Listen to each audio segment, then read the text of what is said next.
Happy Tuesday, everyone. We're going to be doing some mobility with a kettlebell. So let's get started. If you don't have a kettlebell, I also have a dumbbell and a lacrosse ball to give some options for you guys. But we're going to be starting with the kettlebell on our pec. We're going to be focusing on doing a pec stretch. So I want to make sure you guys can actually see this. I'll move around and position myself, but make sure that you can kind of get as close as you can. And I'll make sure to give some options as we get started. So go ahead and you can get your watch, timer, clock, whatever you're using to get started.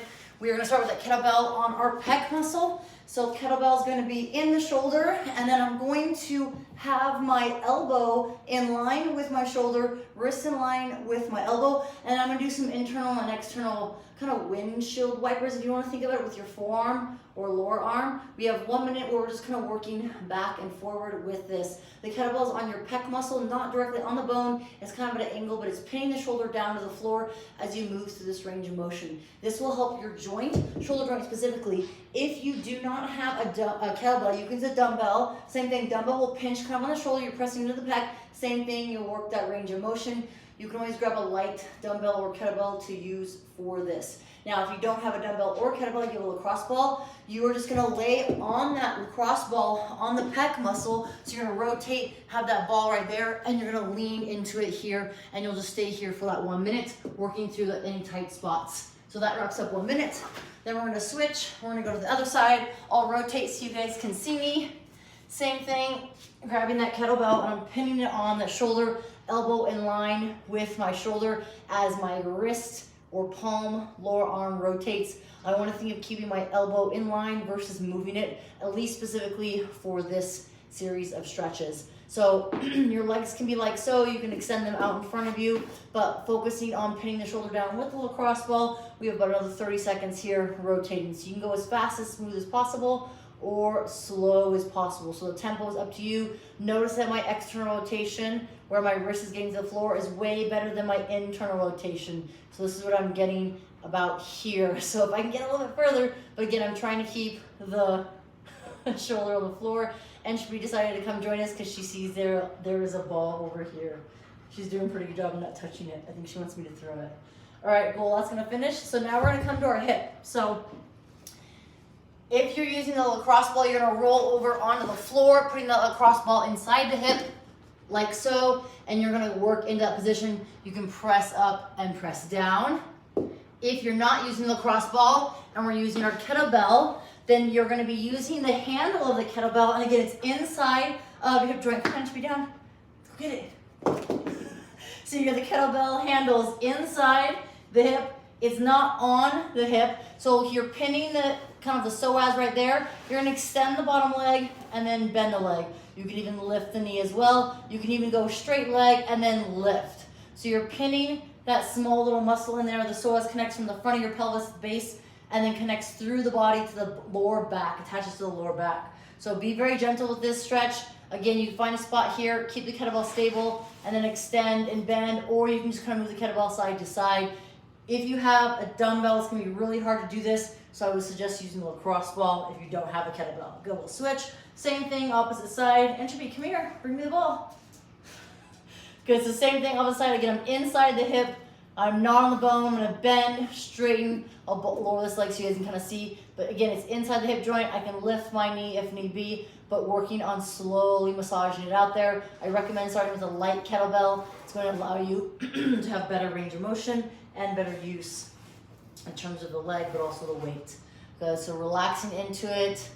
Again, if you want, you can raise that knee if need be, but again, mentioning that you're inside the hip bone. So mobility, that like I've talked about before, is like brushing your teeth. You should be doing it a little bit every single day, even if it's 5 to 10 minutes. Think of it like you floss your teeth, you brush your teeth. This is good conditioning or good health practices for your body. Think of longevity and getting some movement in to keep the body healthy is very important and will also help you feel better. Good, let's come off. That's another minute on the side. Now we're gonna come back. Entropy, come here. Come here, come. We're gonna come to our calf. Come here, Entropy, come. So we're gonna place our right calf on top. You're starting close to your Achilles. You're gonna roll right to left, left to right. You're gonna point, flex, make a circle, make another circle. You can even add your opposite leg on top if you want more pressure. and lift your hips if need be. Right now my calves are a little tender, so I'm gonna take my leg off and just roll. We're gonna do kind of 1 to 2 rotations, then we're gonna go up an inch.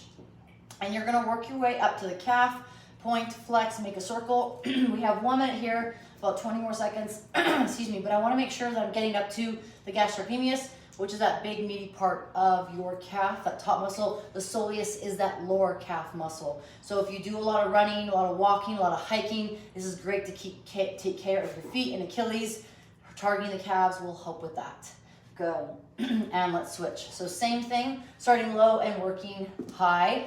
If you want, you can even start high and then work low, up to you. But again, point, flex, roll side to side. I decided to do this video because the previous video we had the fan on and we also had the truck, the trash come, and the truck was very loud and noisy, so I think it was hard to hear. So I appreciate you guys tuning in and watching. Again, this movement and this mobility is focused with the kettlebell, but this is going to help you take care of your body.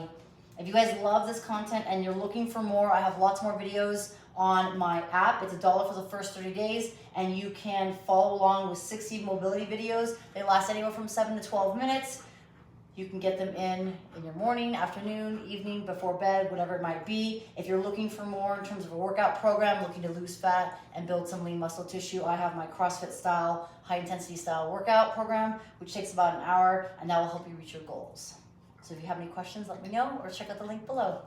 Awesome, we are gonna wrap that up. Now we're gonna come back to our shoulder. We are gonna do some rotations or retractions. So kettlebell's on the floor. I'm gonna grab it with both hands, roll it to my center, press it up. I'm focused on keeping my thumb facing back, palm facing my midline. I'm going to push or press and then retract. Keep my arm nice and straight. So it's just the shoulder. So the minimal movement here that you see is from me pushing in to the kettlebell or pushing away from the floor, and then I'm retracting back. So arm is nice and straight, and I'm making sure that I'm not bending at my elbow. We're spending 1 minute here with these presses and pushes. Now, if you don't have a kettlebell, you can always use, Entropy, come here. You can always use a dumbbell. So same thing, I'm gonna press or push, retract, press, retract. And again, if you notice, you can kind of see my shoulder presses away, retract in. Now, if you're using a dumbbell, keep the palm facing the midline, a thumb facing back, and then we're gonna switch other side. Now, one thing to notice, if you are using your kettlebell, that you're using both hands to bring it back down to the floor and even up overhead. So press, push, or press, retract. It could be a push or pull, retract, but I'm looking to keep the arm straight and making sure the wrist is stacked over your shoulder and making sure there's minimal movement. Now, if you don't have any kettlebell or dumbbell, then you're just gonna make a fist, push, retract, push, retract. So your range of motion might be a little greater without that load, but I'm still looking for you to press away and retract in. Again, we have another 15 more seconds here for the 8 minutes. Arm nice and straight. This is for shoulder health. So we worked the front of the shoulder. Now we're working on pressing and pushing away for that shoulder joint specifically with each arm. Good. And that wraps it up. So again, a little bit of pec, a little bit of psoas. Again, just to clarify, your hip bones are here. You're inside the hip bones. Essentially, you're taking your thumb or finger, and wrapping it inside. That's where you're getting that kettlebell. So if you guys have any questions about any of the exercises, feel free to put in the comments below. If you're looking for more, check out my app, The $1 for the first 30 days. That helps support this channel and helps me do more in terms of videos and content and sharing exercises and workouts with you guys. So any questions, let me know. If not, stay tuned for another mobility session tomorrow.